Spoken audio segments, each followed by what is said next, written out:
The first memory of coming down to Moore's Kipper Yard was with my dad when I was about 5. We were coming down to get herring and kippers for his uncle Jack, who had the fish shop in Ramsey. I remember coming in here, it was a busy place. I remember seeing Percy Moore, and he was a big tall fella with an old trilby hat on. And for some reason, he terrified me. He must have been shouting at the girls to do the work or something like that, and I always remember that. So that's probably 58 years ago. So that was my first memory of Moore's Kipper Yard. I started coming down here driving when I was 16, so that was the sort of mid-70s. The herring season was from June to September, so I was still at school at the time, so in my school holidays I'd come down here 6:30 in the morning, come and see the girls and say I wanted 20 stone of kippers. Then I'd go down the fishing boats and I'd buy a couple of boxes of herring for cash in the old days when you could use cash. Come back up here and the girls would pick the best 20 stone of kippers they had for me. Again, that was fantastic because the same women were there for donkey's years. Great rapport, you know, give you a cuddle and a kiss and how you doing, Paul? You know, it was that real friendly, fantastic spot. So I loved Moore's Kipper Yard and I was brought up with it. Never thought I'd ever own it. Never ever thought I'd ever own it. But it was a great place, you know. The same people really worked here for probably 30 years really, because they came over here, a lot of them, from Scotland and different places. They followed the herring around the Irish Sea, came here to work. And because the season was quite long, they met a man or a woman, settled in, and got married and stayed here. And Moors didn't have a massive turnover of staff, they always stayed. It was always known as like a really friendly yard. The best quality kippers you'd get in the Isle of Man, the Manx people said Moors, because obviously this yard was built in the 1880s, 1882, specifically for kippering, no other reason. It's in the A1 position, prevailing winds southwesterly, so it's built here for southwesterly wind. You're in a valley, so you get a nice airflow in to keep your fires going. The building never gets the sun.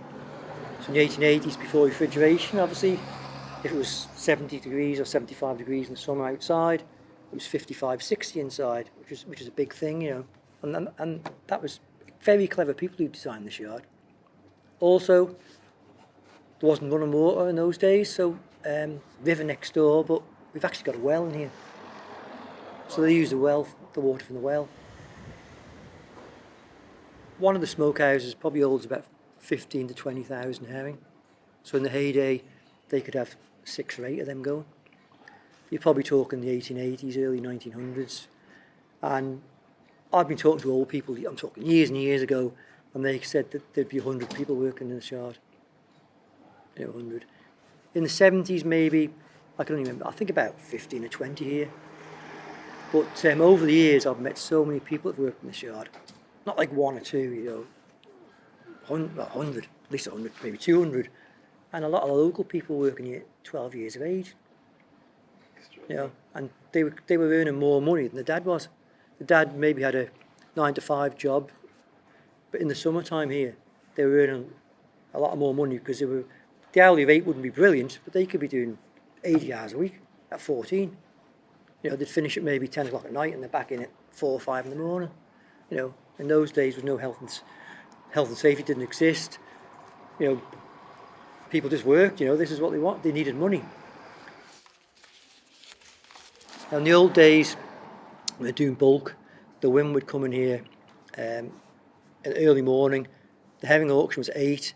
Herring would get up by 9. They'd split them, tender them. They'd fill up all the smokehouses. Now they could be buying the herring off 3 or 4 different boats, you know, and the different qualities. Some could be bigger, maybe a bit softer, depending who you bought them from. So when the 2 smokers came in the afternoon, Percy Moore or Jimmy Coulson would say to them, like, he'd say, look, you know, watch these ones here because these are a bit softer, they're not quite as good as these, so don't give them so much heat. You know, he'd tell them. The boys would smoke all night. The women would then come in at maybe 4 or 5, or depending on how many kippers they had in that day. They'd pack them all away. By the time they packed them all away, it was 9 o'clock again, another lot in. So that was Monday to Friday. Friday they probably wouldn't buy a lot of herring, a bit less than on a Thursday, because it was a half day on a Saturday and they do a bit of cleaning and what have you. They did never work on a Sunday. Originally, because people were religious. And some people are very religious still, but in the fishing then, you wouldn't go to work on a Sunday. They'd go to church. So that was a big day for them. 1 day off a week, or maybe a day and a half, depending.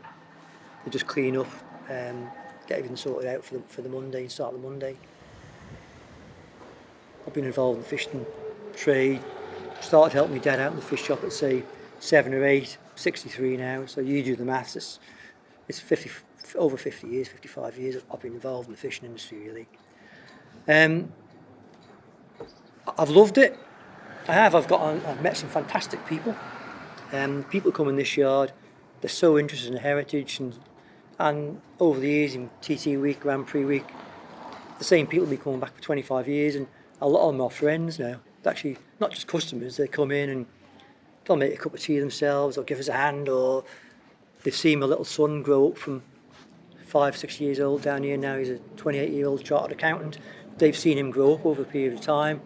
They're always asking for him and they're always interested in him. Such nice people. That's what I'm going to miss. And also, I'll miss the smoking, but I'll miss the people.